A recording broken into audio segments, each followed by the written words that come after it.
What's going on, guys? Welcome back to another episode of the Becoming a Better Man podcast. This is actually a video edition. So if you're tuning in on Spotify or on YouTube, thank you so much. Welcome.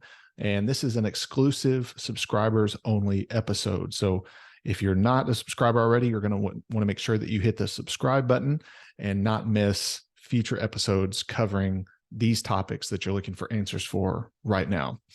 So in this episode, I want to talk about the importance of taking responsibility for our dysfunctional relationships, either current or in the past, and why it's essential to focus on becoming better versions of ourselves. So quickly in this episode, you're going to hear about what is a dysfunctional relationship. Why is it important to take responsibility for our dysfunctional relationship? Also, what's the consequences of not taking responsibility? How is a dysfunctional relationship, and what can it do to hold us back from fulfilling our purpose? What's the danger of worshiping a broken relationship, and the negative impact on our mental health and well-being and our ability to function as men in society as a result of that relationship?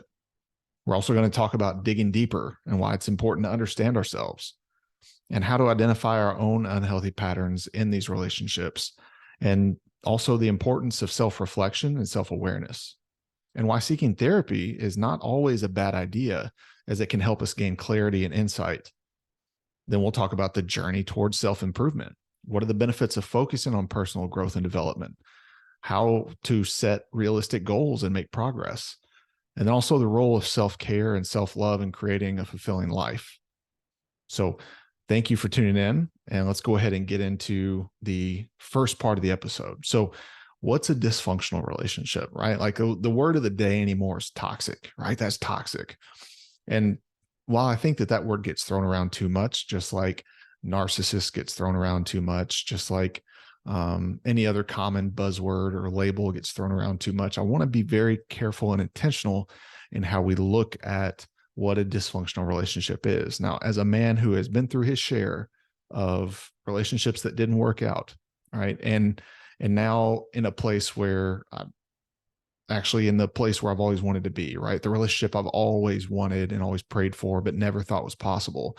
Like I'm here to tell you guys it is possible, but you've got to be willing to learn from these mistakes. If you're not willing to learn from it, you're just going to keep repeating the same relationship over and over, but with different faces. And it might look a little bit different, but it's ultimately going to feel the same. So what's a dysfunctional relationship, right? So there's degrees of separation in this definition. So I want to be clear about that, but I want to outline this for you guys so that way you understand what it is I'm talking about. A dysfunctional relationship is a type of relationship in which one or both partners experience a pattern of behavior that causes emotional or psychological distress, interferes with their ability to function, and prevents them from experiencing intimacy, trust, and connection. Dysfunctional relationships can be characterized by a variety of problematic behaviors such as control, manipulation, emotional abuse, physical abuse, neglect, infidelity, codependency, lack of communication, and lack of boundaries. So these behaviors can actually create a very unhealthy environment that can be damaging to not just one, but both partners, and can make it difficult to establish healthy and fulfilling relationships in the future. So that's kind of a standard textbook definition of what a dysfunctional relationship is. Now, you might be thinking, well, I don't have all that. Well, you don't need all that for it to be a dysfunctional relationship. It can just exist in parts and components of that definition. It doesn't always have to be emotional abuse, physical abuse, infidelity, things like that. But if it's opting you or your partner back from being able to live in your purpose, to be able to operate at an optimal level of who you're supposed to be, right? As an individual, as a person. And instead it's this unhealthy codependency, this unhealthy of I'm only good as long as my relationship's good. That's dysfunctional. Okay. So why is it important to take responsibility? Guys, it's easy to point the finger. It's very easy to point the finger, but that's what weak men do when they are afraid to take responsibility or look in the mirror at the role that they played in either the current weather climate of the relationship or the barometer of the the sense of interaction between both parties, right? So sometimes it's possible that you have a good person and another good person. They're just very bad mixed together, right? They bring out the worst in each other instead of bringing out the best in each other. So do I think that these relationships are always doomed? I don't per se. There has to be a lot of work and willingness and patience on both ends to be able to get out of that rut, to be out of that hole. And again, we're talking a lot of times about just romantic relationships. We're not necessarily always talking about marriage relationships. Okay. Now that's a whole different level of commitment. And in my personal opinion, you have to be willing to really work your butt off in order to try and salvage that thing, because that's a holy covenant. That's not just well, it's not working for me. See ya. Okay. Both parties have to put in the work. And if both parties aren't willing to, at least one party, your party, the one that you're in control of, it better be busting your ass to do everything possible to save it. So not saying that all of them are able to be saved, or not even maybe even worth saving. Maybe you never should have gotten married in the first place with this person. Okay. Maybe you never should have started dating this person. Okay. All right. Let's take responsibility for that. Now, what role did I play in the current status of affairs in this relationship? Right. That's the question you have to ask yourself, I think. That's what worked for me. That's what I did. And that's what allowed me to be able to kind of shed those layers of myself in order to be willing and open to exploring actually what is meant for me.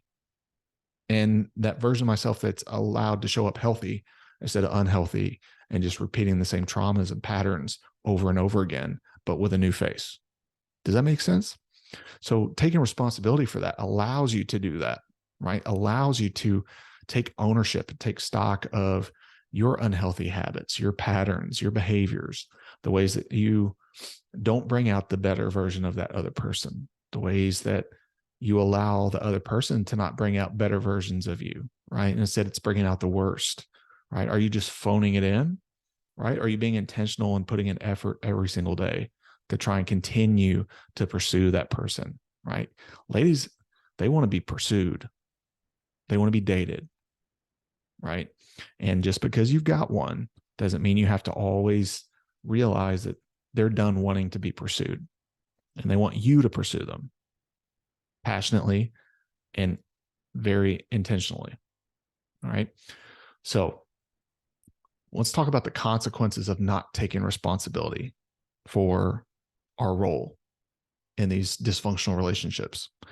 So if we're constantly focused on trying to fix this broken thing every day, right? Trying to overcompensate for why are they upset? Why are they unhappy? Why am I unhappy? Well, maybe if they were more of this, then I'd be happier. Or maybe if I did more of this, then they'd be happier. Maybe if I do less of that, they'll be unhappier. That's an exhausting mental game and emotional game to play. I know. I've played it. It sucks. Right. And for me, thank God they were just dating relationships. I was able to get out of those things. Right. Fortunately, either by choice or by no choice of mine. That's how relationships go. But being dysfunctional with two people involved, right? It holds us back from fulfilling our purpose, because you're putting in so much energy, right? So much focus and attention and time and emotional bandwidth, relational bandwidth, spiritual bandwidth, right? Like you're probably praying, right, that God just fixes your relationship, right? And if it's meant to be, it will be. If it's not meant to be, stop praying for something that is not for you. Stop chasing something that is not for you, right? Because the danger of worship, I call it worshiping a broken relationship. If you're worshiping a broken relationship, you're not worshiping God, right? Where's your idol? Where's your God? It's your relationship, right? How are you able to focus on growing as a man, growing as a father, growing as a spouse, growing as a leader, if you're focused on just constantly trying to make sure the other person's okay with what you're doing? Have I fixed it yet? Is everything better? You you can't act and live in your purpose when you're dealing with that at home. Or maybe you're the opposite, right? But it's the same problem. Maybe you're the opposite in that you're trying to run away from it, escape the problem, avoid the problem, sweep it under the rug, right? Maybe that's where you're at. But I'll tell you, um, that's still worshiping a broken relationship in a way, because you're allowing it to continue to breathe and fester and grow in its dysfunction, right? You're allowing the cancer to grow instead of squashing it. That's not good. That's not good for you. And it's not good for your relationship with God. It's not good with your relationship with others, because it's forcing you to essentially live in a inauthentic, false version of yourself. Right. And what that does is it negatively impacts our mental health and our well-being. Right. Because then what happens is you start developing these doubts of your worth. You start developing I take that back. You're not necessarily developing them, but they're calling them out from the deep. Right. Those deep-seated wounds that have caused you to stick into a dysfunctional relationship for way longer than you should, contributing to it in a negative way instead of a positive way, either trying to lift up yourself or the other person or both. It's unable to exist. Why? Because you're in a negative space, right? You're in a mindset of either avoidance or self-destruction. And what happens is we continually start doubting ourselves. And then you start doubting your judgment. You start doubting what if what they say about me is true? What if I'm a worthless piece of crap? What if I'm, really fat and lazy, and maybe I'm more interested in what other people think about me instead of what my family thinks about me, right? And so all those whispers start going into your ear, and that really starts to bring down your self-esteem, your confidence. Next thing you know, you're not taking care of yourself. You're not actually able to perform well at work. You're not able to perform well at home. And therefore, you're just kind of stuck in this broken cycle, right? So by not taking responsibility and seeking to fix that, right? Taking responsibility is step one. Admit it. I have a problem. I contributed to that problem. In what ways did I contribute to that problem? Okay, fair enough. I don't like it, but it's true. Now, what am I going to do to fix that? Make sure that doesn't happen again. What do I need to get in touch with, either internally or externally, to help me uncover that and dig deeper, right? So that's what we're talking about now, digging deeper to understand ourselves, right? How to identify our own unhealthy patterns in relationships. Are you excessively codependent, right? Are you very needy? Are you not leading, waiting for her to lead because you don't want to disappoint her and let her down? But what she's doing in those moments is she's seeing you as somebody that's not confident enough to lead them both, right? To lead you both. How can I trust my safety and security with a man that I feel like doesn't even know what we're going to do today? That doesn't know where we're going in a week, in a month, in a year? Why should she?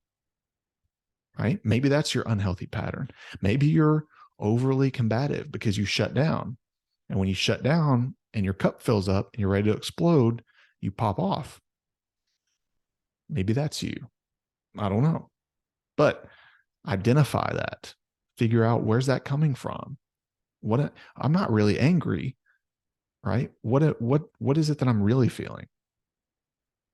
Right? And again, know that you don't have to point all this out and list it out for your partner just so she knows, hey, here's what I figured out about myself. Here, just do it. Just fix it. Right? The importance of self-reflection and self-awareness cannot be overstated. Guys, we have to know where we're at. We have to know why we are the way we are. What's making us tick? What wound have we not dealt with? And what wound are we using from the past to create more wounds in the present and the future? Right? Seeking therapy, seeking counseling can help gain this clarity and insight. Guys, if you keep trying to fix it on your own over and over and over again, and you find yourself, you just keep getting in this bad place mentally and emotionally, and it might not be like obvious, right? You might not just be totally broken down and shut in and just not functioning day to day, but it could be overperforming, right? You're overperforming because you're escaping discomfort and pain. Guys, talking to somebody who can give you third party, objective, professional opinions and insights and tactics on how to deal with what you're not wanting to deal with can be massive for you. I know, I've done it. I've done it. It's not easy, right? It's not for the weak, but you got to be willing to dig in and do the work. Otherwise, you're just wasting your time, you're wasting your money, and you're just going to continually torture yourself over and over again in relationship after relationship because you're not fixing anything. You keep thinking that changing partners is more important than changing yourself. The only person that's in every relationship that you've had is you. So now that you're starting to look at these things, right? You're starting to dig a little bit deeper in yourself. The journey of growing into self-improvement. What do I mean by that? The benefits of focusing on personal growth and development, right? So notice how we're talking about taking the attention away from the relationship. Stop trying to fix the relationship all the time, right? It's like you keep trying to scratch an itch in hopes that the itch goes away, and all you just do is you get more red, more irritated, you start bleeding, and it's really painful. Now you got a wound. Stop scratching the itch. Instead, focus more fruitful thoughts in a better direction. So personal growth and development, it's huge, right?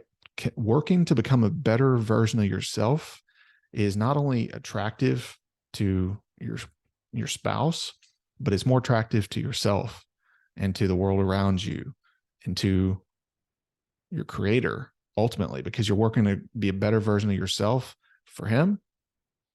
And that's going to cause you to do better, be better, want better, act better. Right? So how do we set realistic goals about this? How do we make any kind of progress towards it? So if anything, right, it could be just as simple as I'm going to start I'm going to start journaling, right? I'm going to start just jotting my thoughts, getting it out of my head and into my hand on paper. Guys, there's actually a lot of power in writing things out physically instead of just typing them out, right? Texting them out. You actually need to write them down. It's that mind-body connection that really gets things out of your head that create toxic, well, I hate saying toxic, but I said it, toxic thought patterns, right? Unhealthy ruminations of, oh, I'm not good enough. I keep fucking up. I keep doing all this bad stuff. And, you got to get it out of your head and onto paper, right? You don't have to share it with anybody. Don't share it with anybody. This is for you, right? But being able to work on, I'm just going to start journaling every day. I'm going to try and journal 3 times a week. All right. So you start there and then you go with, all right, well, I'm going to work on prayer, right? I need to be praying more. I need to be praying for how I can be better used instead of asking for things like God's a vending machine, right? So maybe it's improving your mental health with the journaling, with talking to a therapist. Maybe it's improving your spiritual growth by talking more to God, reading more of his word, making your life more about him and others instead of about you and all the things that you think you want for yourself, right? Being more selfless. That's not, see me roll my eyes. That's a slippery slope. Because a lot of you guys, or a lot of people that are non-believers, will take that as, well, that's not healthy. Or maybe if you're in an unhealthy place, you'll say, oh, well, that's what I've been doing, right? This is not self-neglect, right? This, more than anything, is increased self-awareness and self-growth and self-love, because you're recognizing the broken parts of yourself that need to be improved upon, and you're seeking God's wisdom, God's help, and his guidance on where to take it, right? That's a whole different thing. That's not being a punching bag. That's seeking wisdom. Understand? There's more power in that. One comes from a place of strength, the other one comes from a place of weakness. So don't get it twisted. But maybe that's what you do, right? Or maybe you're going to seek to, and my personal favorite, you're going to take better care of your body, right? Your body is your temple. You're going to take better care of yourself so that way you can take better care of your business, whether that be literally or figuratively. Take better care of the people around you. Take better care of what your goals are, what your purpose is, right? So setting out some realistic goals and then go for it, right? Picture the version of your life that you would hope that you're blessed to have one day, right? Ultimately. And then start reverse engineering it, writing down, okay, well, if that's where I want to be in a year, or if that's where I want to be in 6 months or 6 years, whatever, then what has to happen for that to be a reality? Okay, well, then for that to happen, I have to do this. And then just keep working backwards until you get to present day. Right. But if that's too daunting, but I think most of you guys are pretty big picture guys. You're entrepreneurs, you're business owners, you're aspirational. You want more out of yourself so that way you can do more in life. You know how to set goals. So just understand sometimes it's different than setting financial goals, business goals, things like that. So personal development, a lot of times this personal growth is the neglected of the aspirational aspects of our lives. So just know that it's important to take care of yourself, and putting it on the back burner in exchange for external validation and accolades and acclaim is a very lonely life, as I'm sure you're experiencing. Right. So let's focus our lives on what matters. All right. So to recap in this episode, and thank you guys again for tuning in. I'll quick break. Guys, if you're not already a subscriber to the podcast, look it up on Spotify, Becoming a Better Man podcast. You'll recognize it. So click on it. The link will take you on how to become a subscriber so you can listen to these episodes in their entirety exclusively for subscribers. Also, guys, if you haven't already, I'm running a massive 80% off deal right now on the 21-day Becoming a Better Man breakthrough course. You take yourself through it each day for 21 days. Guys, it takes you less than 15 or 10 minutes in the morning, every morning, to get your mind, body, and spirit right in order to go about your day. So you can get yourselves unstuck and out of a rut and moving forward with actionable steps each and every day. It's not just theoretical woo, ha, rah stuff, guys. It's actionable, like nitty gritty. Get down in the trenches, do the work, get yourself going in the right direction just in 21 days. So those links are in the show notes. They're in the description of the video. So please don't pass that up. Now, to recap this week's episode, right? We talk about taking responsibility in these dysfunctional relationships and why it's essential to becoming better versions of ourselves. So we talked about what are dysfunctional relationships, right? Why it's important to take responsibility. What are the consequences if we don't take responsibility? And because how that holds us back from fulfilling our purpose and being the idealized version of ourselves that we were called to be, right? And if we don't do that, then we're just stuck in the dangers of worshiping a broken relationship, right? Seeking validation from the partner, seeking validation from the temperature of the relationship, and that negative impact that it has on our mental and emotional well-being, right? We've talked also about why it's important to dig deeper so that we understand ourselves, how we identify our own unhealthy patterns in relationships, how we keep bringing that over and over and over again, and the importance to combat that of being more self-aware, self-reflective. Okay. And it's okay if you need to talk to a professional about it. It's okay if you need to seek therapy or a counselor. That's perfect. In fact, it's encouraged, guys. And the journey of self-improvement, why it's important to take better care of your mind, body, spirit, business, finance, all those things, right? Step up to the plate, work on how you can improve in each aspect.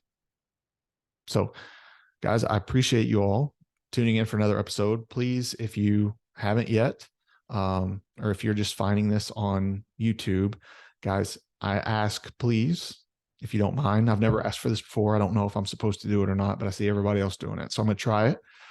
If you are finding this on YouTube, feel free to like, comment, and subscribe, and hit the little bell notification so that way you don't miss when new episodes come live on YouTube.